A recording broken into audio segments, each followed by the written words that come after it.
Hello world! Welcome and welcome back to the channel, where today I'll be taking you through the process of creating an icon for my debut manga Clepsydra, which will be available to read for free on multiple platforms including Tapas, Comic Fury, and my own YouTube channel on December 18th, 2025. I've talked about this story quite a bit on YouTube this past year, and I even have a video where I reviewed a comic print-on-demand company by test printing physical copies of the manga, but for anyone who may be hearing about this project for the first time, Clepsydra was a 10-page one-shot manga I created for the Storyboard Volume 2 comic speedrun zine early this year, and it was about a high school girl named Isabella who realizes for the first time that the power to control water she was born with isn't an ability shared by the general population, and how this newfound awareness impacts her when tragedy and trauma strikes in her personal life. The girl on the left side of the icon is Isabella's partner Sable, who's kind of both the deuteragonist and the protagonist at the same time, and she's the one who helps Isabella become aware of the true nature of her powers when they just happen to be on a date one day. Up until that point, the story was only available to read on the official AO3 and itch.io pages for the zine, so I'm really excited to be able to share this comic more intimately with my own audiences on my own platforms. Just to make things clear, all contributors retain the full rights of whatever work they create for the collective, so it was my own choice not to distribute the comic any further than the zine's release. Plus, even when I did the test prints, I didn't have any plans to sell copies at the time either, and I feel like I should explain why I did things the way I did here and why I ultimately decided to change my mind and make this comic more accessible.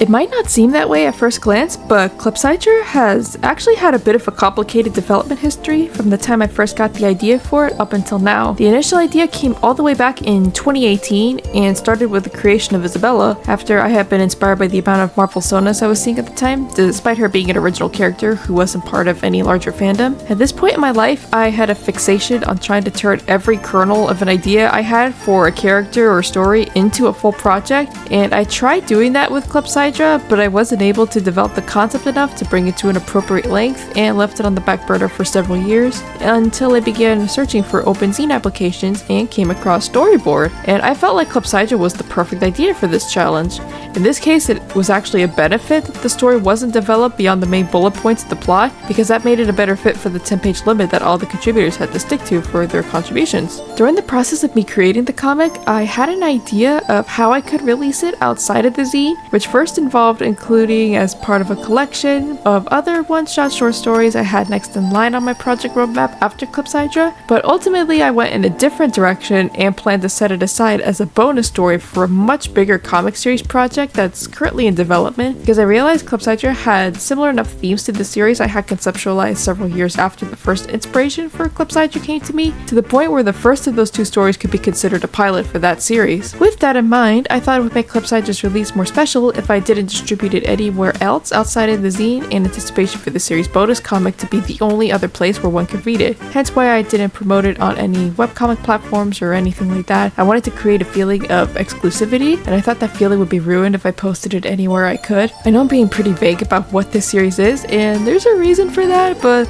long story short, it's going to be a very involved and elaborate project that requires a lot of careful planning and moving parts, if that means anything at all. Even when I did the test for reviewing the POD company, I had no intention of selling copies of the book just yet. This was mainly just to see if my DPI settings were acceptable or not. However, it wasn't until very recently that I thought my previous idea of having Clepsydra be part of a short story collection was the way to go after all. This wasn't exactly an easy decision to make, but overall I believe it makes the most sense for Clepsydra to be presented in this way if I were to print it for sale to the public. And I honestly feel more comfortable with this choice compared to the pilot episode approach, because that option felt like I was drawing too much attention to this story and myself in general by having it be a bonus story for a larger ongoing series. And I knew from the beginning that I wanted to share my other stories for this book as webcomics on different platforms, just to help get myself out there, start building my name as a creator of different stories and OCs, so that in theory I can have a tribe on this corner of the internet who will be the first to see my larger passion projects as soon as I hit publish on them. And now that Clepsydra is going to be in the same book, it's only natural that it receives the same kind of treatment.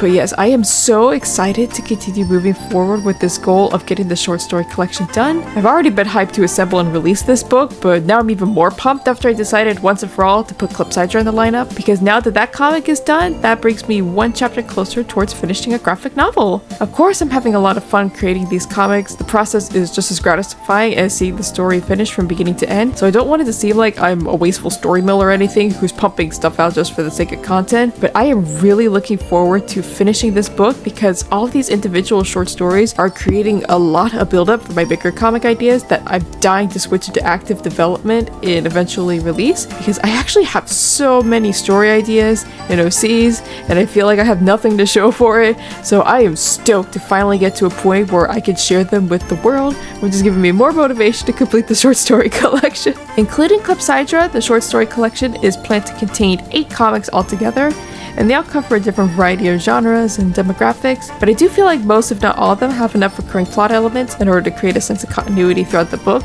Fingers crossed that maybe, possibly, hopefully, I can finish the book before the end of 2026. I'm hoping that the short page length of each individual story will work enough in my favor for me to be able to pull this off, but I'm notorious for overestimating how much time I have to complete a project or not having enough spoons to be able to work efficiently, so at this point this goal feels like a pipe dream, but I still want to give it my best shot. This brings me to the next talking point I had for this voiceover, which is that I had to redo this video 3 times in order to get something done for my bi-weekly YouTube schedule without burning myself out. So originally I had my sights set on going back to Clock Tower for this week's video. I'm currently working on a Clock Tower draw and talk, but I kept having to push the video farther and farther back. And even last week I was hoping to get a lot more work done on the art, but during Thanksgiving break I got really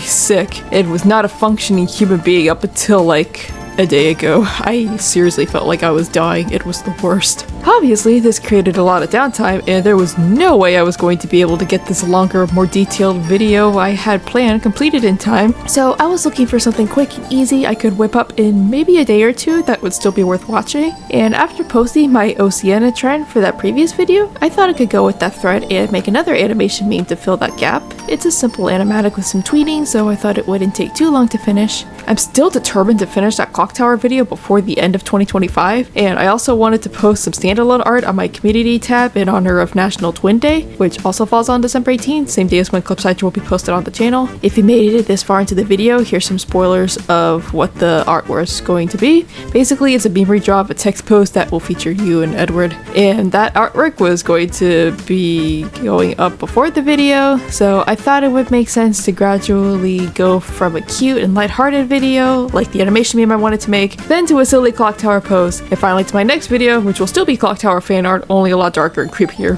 However, right when I was about to start working on the animation meme I had in mind, I was like, wait a minute, what if I do a draw and talk video using footage of Clepsydra's comic icon that I've already been needing to draw? This made more sense to me because the animation meme actually was going to feature Isabella and Sable, but it felt weird to me to start promoting them in a current art trend when the video I had planned to make showing the entire comic wasn't on the channel yet. So anyone who came across me through the trend wouldn't then be able to stay on the platform in order to read the story. Plus, this video would still satisfy the original goal of uploading something lighthearted that would help bridge the gap between my lighthearted fandom content and my horror fandom content, and it would also be more efficient to work on in a short amount of time because it was a single picture in a small canvas as opposed to multiple frames for even a short animation. By the way, I really wanted to thank you all for your support on the 𝚤𝚎𝚒 video.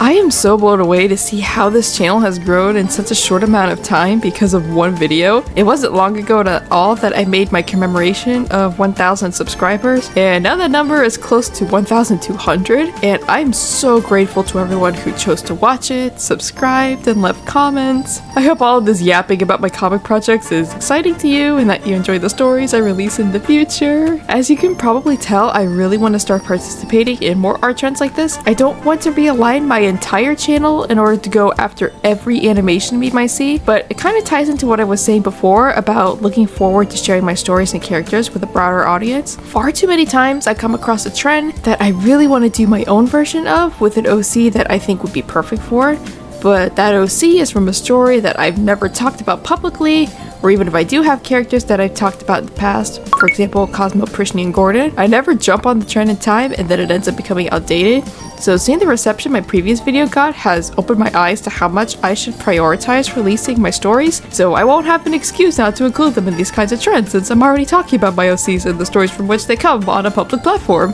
And also to increase the scope of how I interact with and share art from my favorite fandoms. At the end of the day, it's all about connecting with other people through my art, and this experience is introducing me to new ways for me to accomplish that goal. So when I was assembling my reference board for this drawing, I knew I wanted the icon to convey Isabella and Sable's romantic connection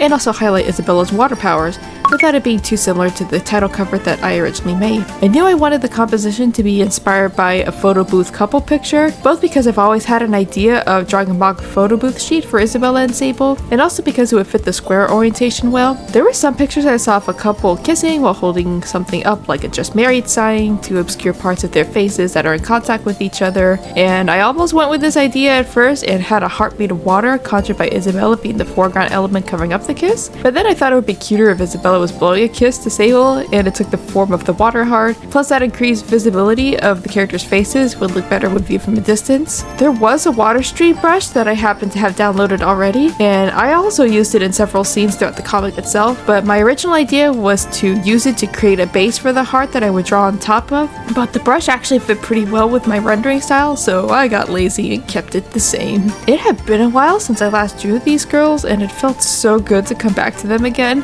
I love coming up with what outfits the two of them would wear, and I improved and learned so much in my art since I first created the comic, so it's really encouraging to compare the new art I made of them to what I had originally drawn for their story and to see how far I've come. Another big change that has occurred recently is that I finally got a new 2-in-1 laptop to replace my iPad as my portable digital drawing station. Yay! I'm still in the process of setting it up, so I haven't fully broken it in yet because I haven't been able to import all of my Clip Studio materials and settings from my PC onto the laptop yet, but I can't wait to finally be able to get that done. You don't understand how long I've been waiting to have the ability to properly draw on the go using my favorite program without a monthly fee. This also means that I can't ever upgrade my program because I have my license on 2 devices, and if I upgrade to 2.0 or higher, I forfeit my license to install the same program on 2 devices under the same user, but don't even get me started on that. I only bring this up because I was hoping the comic icon would be simple enough to draw just using the provincial default materials when I first installed Clip Studio on the new laptop, but I ended up using special brushes, backgrounds, and color sets anyway. Regardless, I'm really excited to see what I'm able to make with this laptop and to continue upgrading my drawing setup in general because honestly that could be just as much fun as the drawing process itself. Well, that about wraps up everything I wanted to chat about today. I hope you enjoyed listening to my voice or otherwise watching the process of me creating the icon for Clepsydra now that I'm making strides to distribute it as a web manga.